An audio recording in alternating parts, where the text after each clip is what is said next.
Let's talk about the first time when LDS leaders and BYU administrators tried to root out secular truths that were undermining traditional doctrines at Brigham Young University. Over a century ago, in 1911, even before BYU became an accredited university, they faced a crisis over the teaching of evolution. LDS authorities worried that these professors were teaching the secular theory of evolution that challenged scriptural truth and doctrinal ideas. They eventually discovered that 4 professors were unapologetically teaching organic evolution and arguing that it could be reconciled with the LDS gospel. It resulted in their firings and resignations. Now, the context for this moment was important. It came during an era of cultural experimentation and social assimilation, a new generation where many LDS members had advanced degrees and were trying to find ways to reconcile what they were learning at great universities and their truths taught by their church.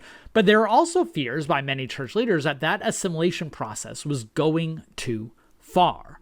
The legacies from this clash are also significant. One First Presidency statement issued in the midst of these debates is still cited today as an authoritative statement on the nature of man, especially man's origins. And many of those key tensions still remain, as seen in recent disputes over in Provo over the teaching of secular truths being prioritized over doctrinal ideas. So in this video, I'll give some context and a general overview of the debate. I'll detail the crisis, especially the views of those who end up being punished on the BYU faculty.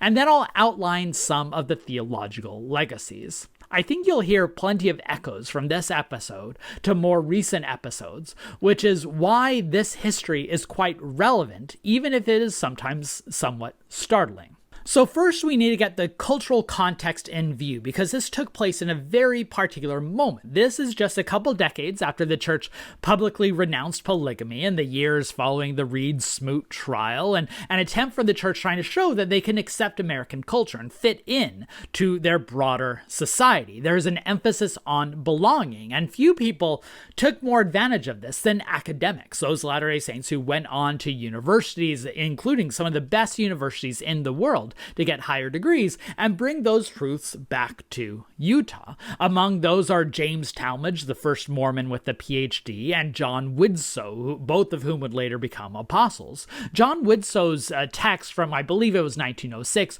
Joseph Smith as Scientist, is a great example of this push. In this book, which argued that the teachings of Joseph Smith can be reconciled with cutting-edge science, was quite emblematic. And note his insistence that those two worlds can be fused, even if it might be a bit difficult. Quote, "In the life of every person who receives a higher education, in or out of schools, there is a time when there seems to be opposition between science and religion, between man-made and God-made knowledge. The struggle for reconciliation between the two contending forces is not an easy one. It cuts deep into the soul and usually leaves scars that ache while life endures." That's definitely going to set the tone for what comes next. And there are plenty besides Widtsoe and Talmage going out and getting these degrees. And many of them are going to be hired at Brigham Young University. In fact, Brigham Young Academy eventually merges or transforms into Brigham Young University in 1903. The president, George Brimhall, is really anxious to make this a publicly respected school, which included recruiting these men who have higher degrees and giving them freedom to teach back in Provo. There are 4 of these new hires that Brimhall oversees that are important and going to be crucial to the story. There are 2 sets of brothers. First, the Chamberlain brothers. Ralph Chamberlain, who has his PhD from biology from Cornell University, and William Chamberlain, probably the first academic theologian philosopher Mormonism produces, rather than, just kind of an amateur theologian like B.H. Roberts. William Chamberlain received his MA in philosophy from Chicago and had further graduate training in philosophy from Harvard, where he studied with William James, a philosopher that I've referenced in several of these videos. There's also the Peterson brothers, Joseph Peterson, who received his PhD from the University of Chicago, and Henry Peterson, who received his master's degree in psychology from Harvard.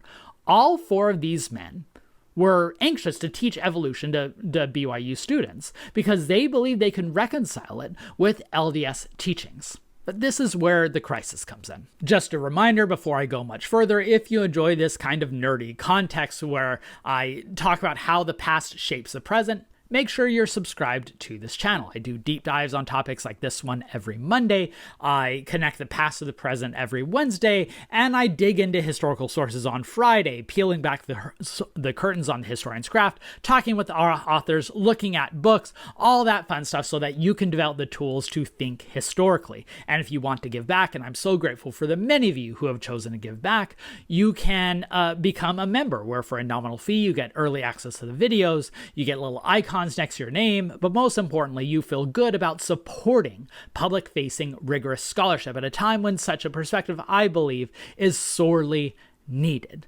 I also recommend subscribing to my free Kit newsletter and following me on my different social media platforms, especially Instagram, where I provide supplemental materials. Links to all of those are in the video description. You'll also find links to a lot of the sources that I discuss, like with most of my videos, so that you can look at what I'm saying. But anyways, let's get back to the history. So I've discussed the BYU professors who thought that they could merge Darwinian evolution with the LDS gospel. Let's talk about the people who are facing off on the other side. Most important is, of course, Joseph F. Smith. He is the president at the time, the son of Hiram Smith, and he saw himself as the defender of Orthodoxy. He held this very paradoxical view on assimilation. On the one hand, he was driving the church to become more Americanized, especially during the Reed-Smoot trial.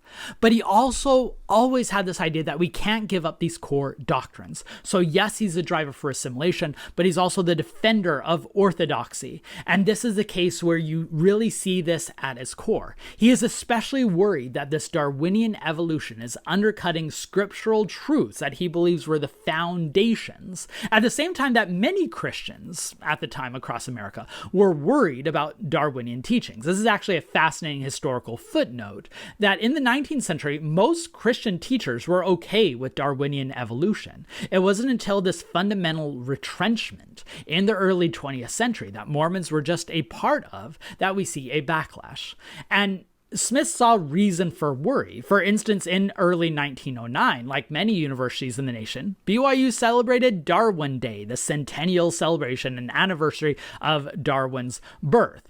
And this really unnerved some church leaders who were like, we actually need to put out a statement. So the First Presidency and the Quorum of the 12 decided to work on a statement to respond to Darwin, to especially reject it. Now, notably, the drafts of this First Presidency statement, which becomes famously known as the Origins of Man statement from 1909, gets watered down. The early drafts were very explicit in denouncing Darwinian evolution, but due to feedback they received from none other than John Widsoe, who wasn't an apostle at the time, but was respected by church leaders, they basically emphasized that we need to prioritize scriptural truth, even if we allow this evolutionary experimentation. This is what it says, quote, "It is held by some that Adam was not the first man upon this earth, and that the original human being was a development from lower orders of the animal creation. These, however, are the theories of men. The word of the Lord declares that Adam was the first man of all men, and we are therefore in duty bound to regard him as the primal parent of our race."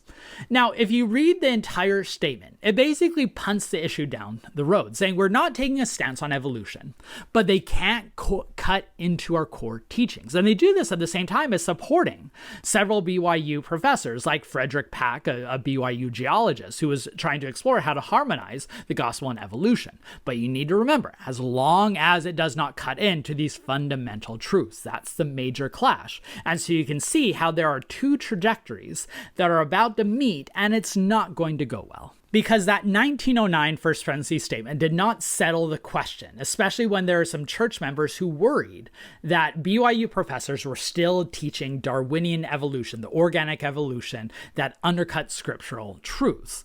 So in 1908, even before that First Presidency statement, the Church Education Committee passed a new policy that if you're teaching anything on the Bible, it has to come from church members. You can't quote anything or assign anything from outside. So that shows this retrenchment.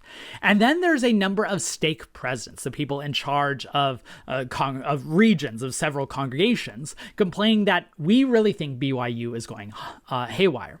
This might sound similar to, recent episodes in BYU history. So eventually church leaders arranged for the Church Education Commissioner Superintendent Horace Cummings to do an investigation. And he then gave his report dated January 21st, 1911. You can read the entire report in a Richard Sherlock essay from Sunstone that I linked to in the video description if you want to dig in. But what he discovered in the report, going down to BYU, finding out what professors are teaching, and importantly what students are believing, really worried him. He found that teachers were teaching evolution. Quote, "The theory of evolution is treated as a demonstrated law, and their application of it to gospel truths gives rise to many curious and conflicting explanations and interpretations of Scripture. Its relation to the fall, the atonement, and the resurrection are, perhaps, the most important and damaging to the faith of the students." So you can see, Cummings is no fan of evolution, but he also knows how to frame it to cause the ire of church leaders because he connects it to scriptural teachings. The report also says, quote, "The Bible is treated as a collection of myths, folklore, dramas, literary productions, history, and some inspiration. Its miracles are mostly fables or accounts of natural events recorded by a simple people who injected the miraculous elements into them, as most ignorant people do when things strange to them occur." That's the connection that threatened that balance, that will allow some evolutionary thought as long as it does not undercut scriptural truth. But they worried that was happening. And more worrying, they found that the students were embracing these teachings, and that while the teachings were clean, earnest men who were trying to correct myths, that the students were wholesale taking in these teachings, embracing evolution and doubting the Bible. And so this seemed to be a red line, which is going to draw the frustration of church leaders and eventually result in action. So after Cummings's report, the church appoints a committee, 5 apostles, as well as Superintendent Cummings and BYU President George Brimhall, who investigated, called in. They eventually focused on those 4 professors I mentioned earlier, the Chamberlain brothers and the Peterson brothers, held several full-day meetings, including interrogating those professors who argued that evolution could be reconciled with LDS teachings. And in the end, they were given an ultimatum: stop teaching evolution or lose your jobs. Now, there was pushback to these church actions. The Chamberlain brothers published essays during this whole saga in the BYU's own student newspaper, arguing that evolution was not a threat to LDS theology. And BYU students stood up for them. Of the 114 students at BYU, 95 of them signed a petition saying that firing the professors would be, quote, "a death blow to our college work." They sent it to Brimhall, didn't get a substantive response. They sent it to Deseret News, who refused to publish it. So eventually the Salt Lake Tribune published it. And journalists called this a crisis for higher education, but the church did not back down.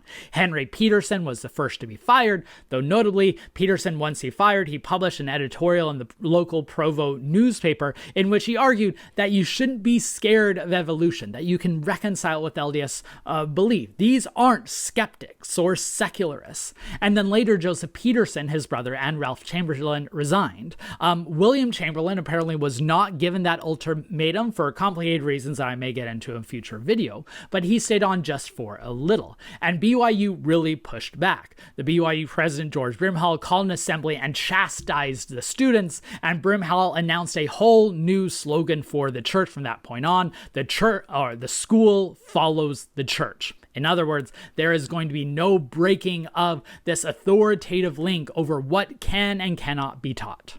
So let's talk about a few legacies. William Chamberlain, the only one of the 4 who was not forced to resign in 1911, stayed on for a few more years, but eventually he himself saw that his ideas weren't welcome, so he left, eventually landed at the Utah State Agricultural College, later Utah State University, dies from the flu in 1921. He is a fascinating case study. Again, probably the first academic philosopher and theologian the church produced. I'll highlight a great article on his work later on. Henry Peterson also ended up joining the Utah State Agricultural College, where he had a long career. Joseph Peterson went to University of Utah, where then he resigned in 1915 when that school had its own crisis over evolution, to show it was not just BYU, although it was a Mormon president at the time who was trying to cut down on evolution. Ralph Chamberlain, when he left BYU, he went to University of Pennsylvania for a while, eventually found his way back to the University of Utah and became a respected scientist. And the church also seemed to recognize that they went a little far. At least they recognized the bad press that came from those firings. It was within a year or two that James Talmage was added to the Quorum of the 12, something that some University of Utah professors, Talmage had been president of U of U, saw as a direct way to try to mediate the bad press. And then John Woodsoe himself would be called to the Quorum of the 12 later on. And in the next decade, this cycle would repeat again, where BYU is given more autonomy. They hire more external scholars. At one point, they tried to rehire William Chamberlain, though that didn't work out well. And then they would have their own retrenchment again, something that I've covered in a previous video. And notably, that perhaps the longest lasting legacy is that First Presidency statement from 1909. Like I said, you can reconcile evolution with that statement, and many have, but many also haven't. Joseph Fielding Smith, for instance, would often cite that First Presidency statement when he would strike down evolution in his book on Man's Origins a couple decades later.